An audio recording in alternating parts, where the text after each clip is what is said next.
Hello, and welcome to Brimming Sea, my new strategy adventure game. I'm Isaac, the developer on Brimming Sea, and this will be a quick demo giving an overview of the game, showing off building, and a couple of other mechanics. So here I've got this partially built castle, and it's obviously missing stairs up to the entrance, so I'm going to put those in now. I've got my tool selector in the bottom left there, so I'll switch to my hammer tool, and I'll make sure that everything is lined up, and I'll start laying down bricks. I'll cover the other tools later, but basically they let you farm, fight, cut down trees, sail, and do a few other things. Alright, perfect.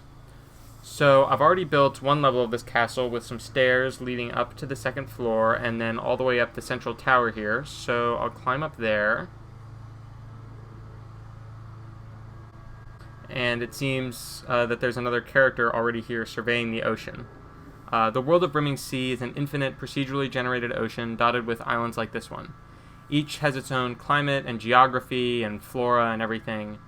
But before we go exploring, we should finish this castle. As you can see, the tower isn't complete, but building all that myself would be tedious, so I can use my entire army to do it.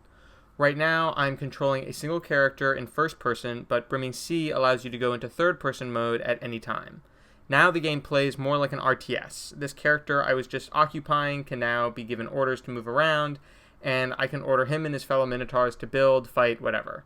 Minotaurs are just one of the playable races that will be in the final game. I've also created software that will allow players to create their own races, as well as various types of 3D art for the game.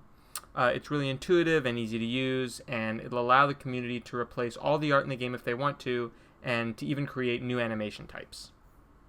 To get that tower built, first I'll have to quarry some stone. Those blocks will be mined and put in the stockpile and then taken up to build the tower. So I'm just going to click and drag out an area that I want them to mine, and then I'll assign them to start digging. So you can see them starting to take blocks, remove them from the ground, and then put them in the stockpile. And these blocks can then be used for all types of construction in the game. So now I've got to finish the design for the castle. You can see that I've already designed part of the tower using transparent blueprint blocks. These aren't solid yet, they're just a way to design and visualize structures before they get built. And the free movement in third person makes it a lot easier to lay things out. So first I'll place this sort of stone rim above the doors. And as you can see, I have a bunch of colors I can choose from for building, which helps players get a lot of stylistic variety in the things that they construct. And I think I'm going to put some crenellations up here. Just like that. And let's do those all the way around.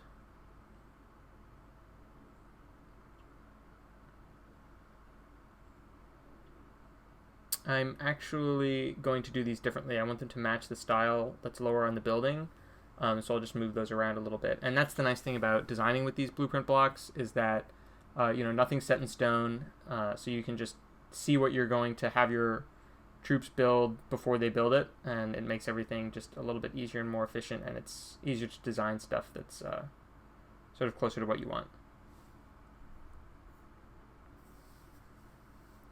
And I can assign them to start building even before I've finished doing all the design work. So I'm just going to put in some stairs quickly, and then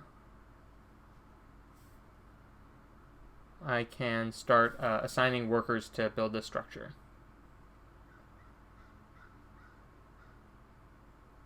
So I think there are some idle workers over here. I'll select him, and I'll assign him to build.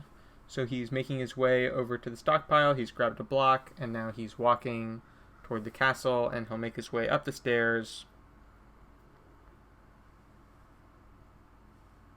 And then we can see that he has placed that block right there. I'll finish placing the crenellations while he works.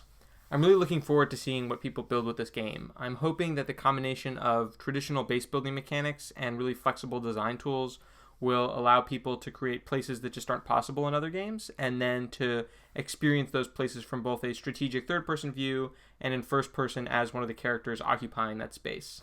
That's really my goal here, is to create a game which combines strengths from a lot of different genres in a way that hasn't been seen before.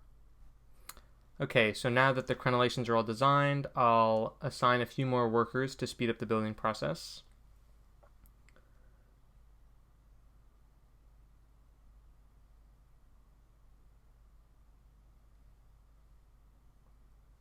Okay, and then I'm going to jump into first person so we can kind of take a look at the progress that's been made so far.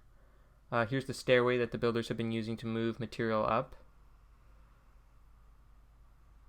And I think that this area will serve as a nice place to sort of survey my budding kingdom. So I'm going to skip ahead a little bit so you can see the sort of more finished castle. Here's a logger taking down a tree. Future demos will cover logging, sailing, farming, and all sorts of other things. Here are two farmers taking bales of finished wheat from the farm to a food stockpile I've placed on the other side of the island. I'll also show you who these door guards will be fighting and some other features I've implemented, like sailing, which you can use to bring whole armies to other islands and take control of them and establish bases like this one. So stay tuned for those other demos, and thank you so much for watching.